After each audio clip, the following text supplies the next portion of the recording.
Hai guys, hari ini aku mau ke PMI Kota Semarang untuk donor darah. Nah, aku mau cerita dikit nih. Jadi, donor darah udah pengen aku lakuin sejak dari dulu. Tapi, berat badanku yang kurang dari persyaratan yang ditentukan. Semoga kali ini aku bisa ya. Oh iya, jangan lupa pakai masker agar tetap mematuhi protokol kesehatan. Jangan lupa pakai helm juga guys, agar safety. Yuk cus, kita berangkat.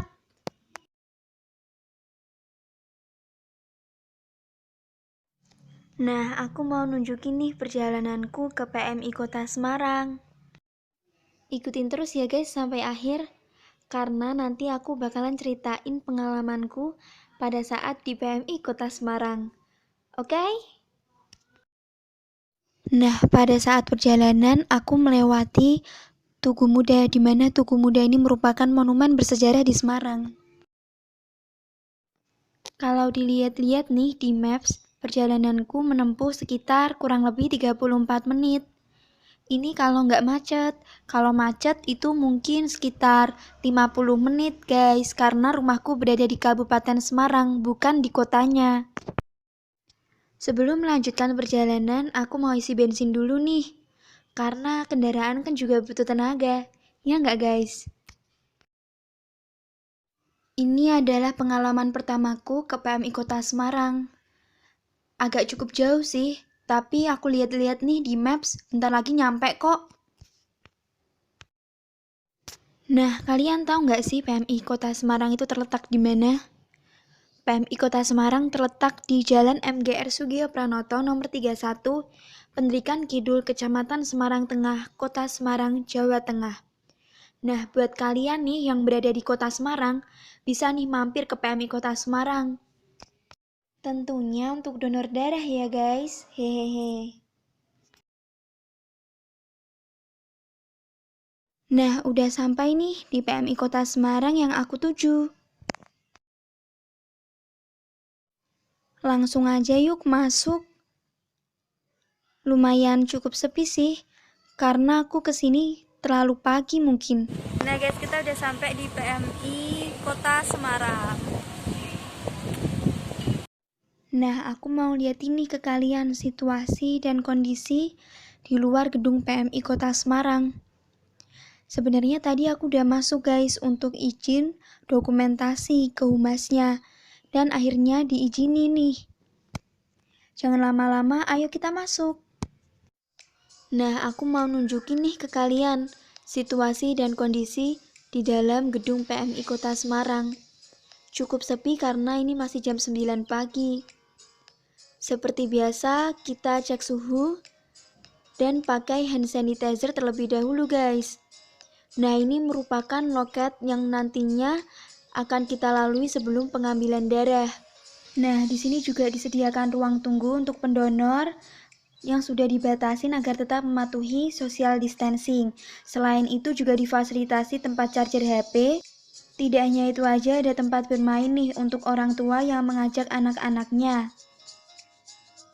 Lengkap banget kan guys di PMI Kota Semarang ini. Yuk langsung aja ke loket pendaftaran untuk mendaftarkan diri sebagai pendonor. Nah, ini merupakan loket pendaftaran donor. Di sini nanti kita disuruh menunjukkan KTP sebagai identitas diri kita. Nah, selanjutnya akan diarahin nih ke loket pengisian formulir donor untuk mengisi formulir. Sebelum mengisi formulir, kita scan barcode dulu menggunakan KTP guys. Setelah scan barcode akan muncul tampilan seperti ini, lalu kita isi agar kita bisa login. Setelah login, ternyata ada beberapa kuesioner nih yang wajib kita isi. Kuesionernya lumayan banyak juga nih guys. Nah, pada saat pengisian kuesioner, kita diwajibkan menjawabnya dengan jujur guys, karena agar memudahkan para medis mengetahui kondisi kita yang sebenarnya. Dan semua ini wajib diisi, tanpa ada yang dikosongin loh guys. Nah, aku mau nunjukin nih beberapa pertanyaan yang ada di kuesioner. Setelah pengisian kuesioner, kita wajib mengisi formulir. Nah, ini dia isi dari formulirnya. Karena sekarang masa pandemi, jadi formulir ini berisi tentang COVID dan wajib kita isi. Nah, aku mau isi dulu nih formulirnya. Nah, udah selesai nih aku ngisi formulirnya. Setelah ini lanjut ke tahap pemeriksaan kesehatan. Nah, di pemeriksaan kesehatan ini, kita akan diambil darahnya untuk dilihat nih kadar HB kita normal atau enggak. Nah, kadar HB ku normal nih guys. Lanjut ke pemeriksaan golongan darah. Nah, di sini golongan darahku diketahui B resus positif. Nah, selanjutnya yaitu penimbangan berat badan. Di sini diketahui berat badanku cuma 43 kilo. Padahal minimalnya yaitu 45 kilo guys. Jadi aku nggak bisa ngelanjutin ke tahap selanjutnya. Nah, berhubung aku nggak bisa donor darah nih, aku hanya bisa melihat proses pengambilan darah yang dibatasi oleh kaca. Nah, di sini aku berniat untuk mewawancarai seorang pendonor yang telah melakukan donor darah. Nah, sebenarnya aku ingin mewawancarai tenaga medisnya, tapi kelihatannya tenaga medisnya sedang sibuk. Jadi, mungkin lain kali aja ya, guys. Rasanya ya biasa-biasa aja. Oh enggak, ini alhamdulillah enggak. Apakah ini pengalaman yang pertama kali atau Udah 10 kali nih, 10 kali nih. setiap 2 bulan ke sini apa sih? Enggak, kadang kan perempuan ada fase-fase tertentu ya, kadang pas kurang tidur apa-apa itu enggak enggak memonitor kayak HB-nya biasanya kalau kurang tidur. Setelah mewawancarai salah satu pendonor, aku memutuskan untuk pulang ke rumah.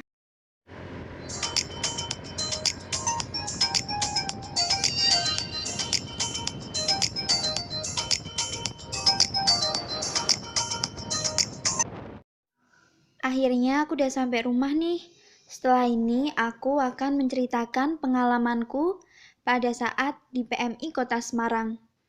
Sebelum masuk rumah, wajib nih hukumnya untuk pakai hand sanitizer. Oh iya, aku mau lepas helm dulu, sama lepas masker.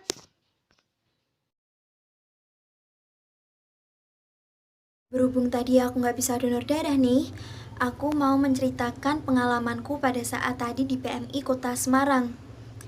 Jadi aku tadi sedih banget guys, karena aku nggak bisa donor darah. Karena berat badanku yang kurang dari persyaratan yang ditentukan. Persyaratan berat badan untuk donor darah berapa sih minimalnya? Jadi minimal persyaratan berat badan untuk donor darah yaitu 45 kilo. Sedangkan aku cuma 43 kilo. Kurang 2 kilo lagi guys. So, mulai besok aku harus makan banyak nih, biar bisa donor darah. Aku juga mau kasih info ke kalian nih guys, apa aja sih syarat yang harus dipenuhi sebelum melakukan donor darah? Syarat-syarat yang harus dipenuhi sebelum melakukan donor darah, yang pertama yaitu sehat. Sehat di sini yang dimaksud adalah sehat secara jasmani maupun secara rohani.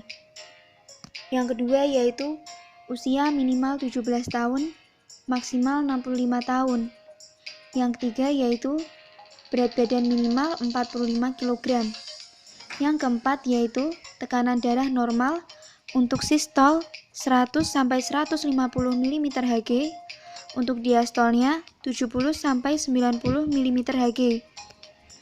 Yang kelima, kadar hemoglobin 12,5 sampai 17 gram per desiliter. Dan yang terakhir yaitu interval donor minimal 75 hari. Nah, kalian juga tahu nggak sih guys, sebenarnya donor darah itu juga memiliki banyak manfaat. Apa aja sih manfaatnya? Manfaat atau keuntungan setelah melakukan donor darah yang pertama yaitu menurunkan resiko penyakit jantung. Karena jumlah zat besi dalam darah lebih stabil. Yang kedua yaitu membantu menurunkan berat badan. Yang ketiga yaitu dapat merangsang sumsum tulang untuk memproduksi sel darah merah baru sehingga organ pembentuk darah berfungsi lebih efektif dan sel-sel aktif. Yang keempat yaitu mendeteksi penyakit serius seperti HIV, hepatitis, sifilis. Yang terakhir yaitu mendapatkan kesehatan psikologis karena merasakan kepuasan setelah membantu orang yang membutuhkan. Nah, banyak banget kan manfaat setelah melakukan donor darah, guys. Buat kalian yang pengen donor darah nih, jangan ragu dan jangan takut lagi. Karena donor darah di kala pandemi ini sangat aman. Seperti cek suhu, pakai hand sanitizer, dan social distancing loh guys. Kalian bisa mengunjungi PMI terdekat di daerah kalian. Sekian vlog dari aku. See you next time guys. Bye-bye.